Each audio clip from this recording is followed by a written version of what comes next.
Morning. I hope everybody's doing good.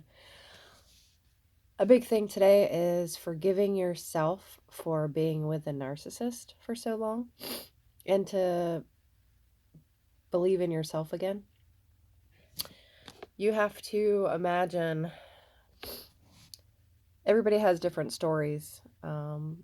Everybody has mental abuse, physical abuse in their lives that has occurred by their partner, whether male or female, their family member, their friend that they thought was their best friend and turns out to betray them after so many years. There is a lot of different scenarios. There's lots of different stories. I never do these videos for any kind of attention or propaganda reasoning. I do these stories and videos. I would love to make more of awareness. A lot of people have never even heard of narcissism personality. I didn't know about it until probably 4 or 5 years ago when I really started looking deep into it, learn what love bombing was, learn what, the trauma bond and breadcrumbing and Hoover, and you start reading and learning and educating yourself. You learn how to heal your own self. I mean, some people might need therapy or different doctors, and that is perfectly fine. Go to church and pray, and I do that, and that's great. That's perfectly fine.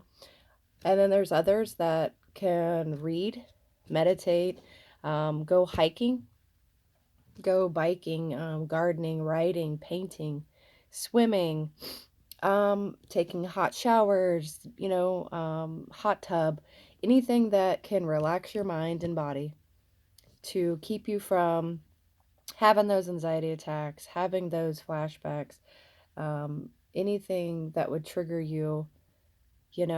When my daughter calls her father, I make sure I'm in the other room so I don't hear his voice. And if I can hear his voice, I go further away, or I block it out.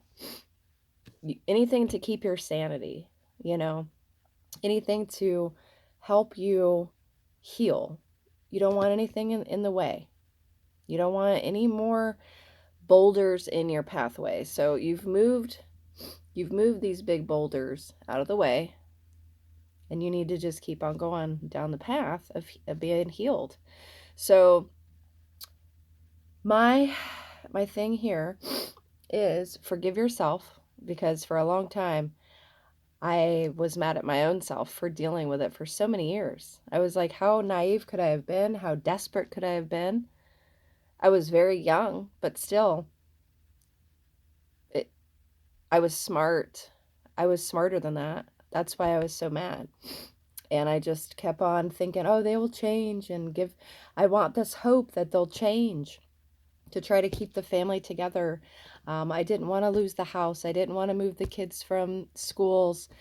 So, I mean, now I homeschool for 3 years, thankfully, but I didn't want to pull the children out of schools and move them and uproot them. And I didn't want all that. But in reality, it was a lot better from, we have to be away from him, and it was a lot better. So forgive yourself for dealing with that for so long. And, you shouldn't have dealt with it for so long. Neither should I. I shouldn't have put the kids through problems. And, it does bother me, and I regret so much things with that they had to see and hear things. And the only thing that matters now is everyone's away from that. We're all safe. And that's where everyone should be, in a safe, happy environment where they can heal and learn to forgive yourself and know that you will be better now, and you can be stronger, and you're smarter now, you're awake now, and you'll never let that happen again. I love you guys. Stay strong, okay?